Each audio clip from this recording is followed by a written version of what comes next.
What's going on, guys?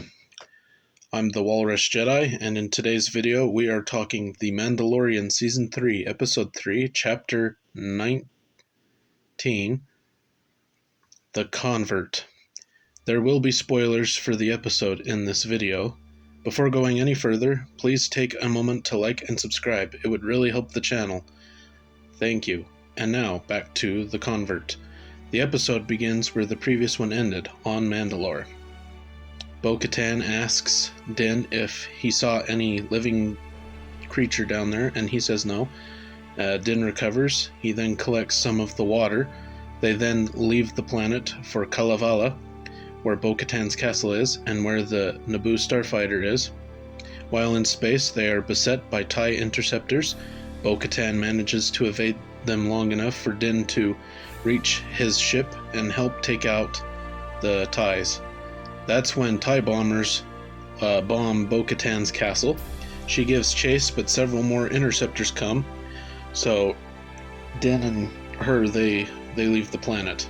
The dogfight between the interceptors and Bo-Katan and Din was great. Thought it was pretty cool. A nice little bit of action. Bo-Katan is a bit shaken. She probably thinks the mythosaur wasn't real, so... We then go to Coruscant. We hear Dr. Pershing giving a speech. He is part of the amnesty program that the New Republic is offering former Imperials. Once he finishes, he is bombarded by the wealthy praising him. He then heads to his home. He is stopped by some others in the program, and he shares a drink with them and talks with them and stuff. The next morning, Pershing is working at a desk job. He is archiving Imperial records. Later, he meets up with one of the other members of the amnesty program, who he had talked with the previous night, a woman called Elia Kane. He tells her that he wants to continue his research. She agrees to help him get what he needs. The next morning, Pershing goes to work. Then he goes to his counseling droid, which is part of the amnesty program, I assume, and then he gets home. Elia and Pershing then head to the scrapyard. They use a train, evading the ticket droids. They then jump from the train to the scrapyard. Before all this, they had done a little bit of sightseeing on Coruscant. They go see the top of a mountain, which was cool, and some other things. They're eating these weird glow popsicle things. It's kind of cool.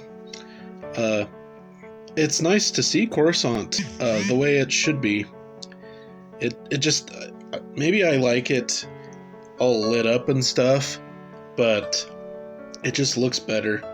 We even get to see some of the locations we see in Revenge of the Sith, because where Pershing's given his speech is the same area where Palpatine and Anakin watched the Mon Calamari ballet in Revenge of the Sith, and where we obviously hear the tale of the tragedy of Darth Plagueis the Wise.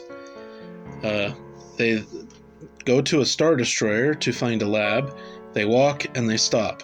Elia properly introduces herself, and then they continue their way. They get to the lab, and Pershing loads a container full of gear and devices and whatnot to use. They then leave. They don't get very far when the New Republic officers find them. Elia had set him up. He is arrested and taken back to reconditioning. At the facility, he is hooked up to some device to erase memories, although on lower settings it just erases bad memories. However, Elia turns the device all the way up, and Pershing will likely forget everything. But time will tell on that. I really don't like this whole device and the Republic using it. I don't think that's something the New Republic would do. It really, to me, it feels more like the Empire, but maybe on the lower setting it's okay. I don't know. I had a sneaking suspicion that Elia was up to no good. I wonder what will happen to Pershing, but I guess we'll see later on. It then cuts to Mando and Bo-Katan arriving on the planet where in the first episode of Season 3 we saw, the armor and the other Mandalorians fight the alligator thing. Din says he bathed in the waters and Bo-Katan confirms it as witness. He then offers the water he collected as proof. The armorer takes and tests it. She confirms it as the real deal. She welcomes Din back, and Bo-Katan, having gone in the water and not taking her helmet off, is also welcomed into the covert as well. And that is where it ends. This is an interesting development. This is probably how they unite the various Mandalorian factions. I think it pretty obvious now that she will ride the Mythosaur and become the new Mandalore. I liked the Mando bits of this episode quite a bit. The Pershing stuff was really long, and while has some interesting elements and things, it really just felt out of place in The Mandalorian. I really think this was probably supposed to be part of the Rangers of the New Republic show that they were going to make that got cancelled. It's weird, the Pershing is the main character in this episode, not Din Djarin, which I found weird. So I guess you could say that Pershing did what Din did to Boba Fett in his own show, which is a weird character to choose, but okay. I guess that would mean that little plotline is important for at least probably the end of Season 3, but we'll have to see. Overall, I thought this episode was okay. I would give it a 6 out of 10. It really could have been better.